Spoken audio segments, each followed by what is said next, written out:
چې یو مسلمان به د بل مسلمان سره محبت ساتي. یو حق دا ده ګورئ، هغه محبت معنا څه؟ یعنی کم څیز چې د ځان دپاره خوښوي هغه څیز به د بل مسلمان رور دپاره هم خوښوي. نبی کریم صلی الله علیه وسلم مبارک فرمائی لا یؤمن احدکم حتی یحب لأخیه ما یحب لنفسه.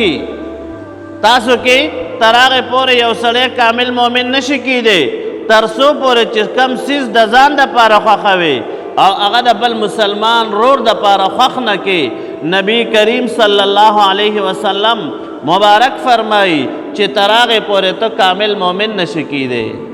ما او تا کې دا خاصیت شته؟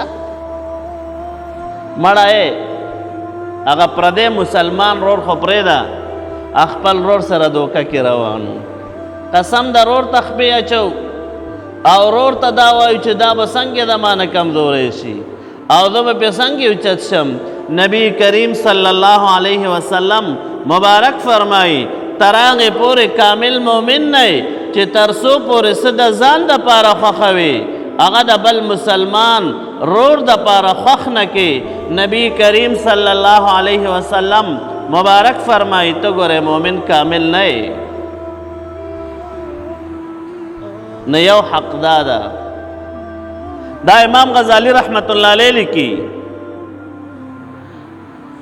او ما درته وي مسلمان رور ته کمزوری مه ګوره ښه، کمزوری ونه ګورئ. ګورئ ګناهګار دې ولې نه وي؟ وګورئ مسلمان رور ته کمزوری ونه ګورئ.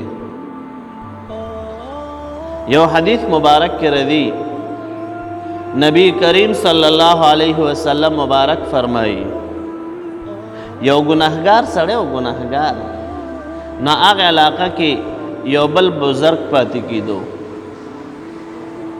یو مشهور بزرگ وي که نه علاقه کې خلک یې پیژني چې دا مشهور بزرگ ده، خلک وله دعاګانو لځي او خلک وله ملاقات لځي او خلک ورسره لاسنیوی کوي.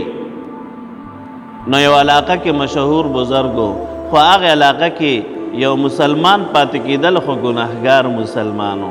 وروڼه موږ ټول ګناهګار یو ښه، قسم د شب او روز په ګناهونو کې لګی یو او زمونږ څه د ګناهونو نه ډک اعمال مو دي. نو یو ځل هغه بزرګ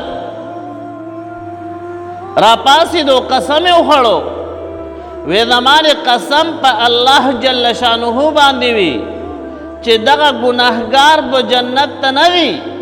رونو جنت ته تلل د چا په لاس کې نه دي ښه، دا د الله پاک جل جلاله په لاس کې دي. قسم ده هغه مشرک راوالي، هغه په کفر کې په تورو تیارو کې ډوب سړی راوالي او ایمان ورته نصیب کړي جنت ته بوځي. اعمالو کې کمزورتیا ولې نه وي؟ خو پته د حقارت په نظر ورته مه ګوره، دا وایا دعاګانې وله کوه. نو نبی کریم صلی الله علیه وسلم مبارک فرمایي یو کسو چې هغه بزرګ انسان و او هغه قسم خوړلو د یو ګناهګار په باره کې چې زما د قسم وي چې دا به الله پاک جل جلاله نه بخي. الله پاک جل شانه او فرمایل چې کم انسان قسم خوړلی ده چې دا به دا ګناهګار نه بخي، الله پاک جل جلاله او فرمایل وی دا ګناهګار مې وبخل او ته مې د جهنم والا جوړ کړې. وروڼو بخل او نه بخل خو زمونږ په لاس کې نه دي که نه، دا خو د الله جل شانه په لاس کې دي.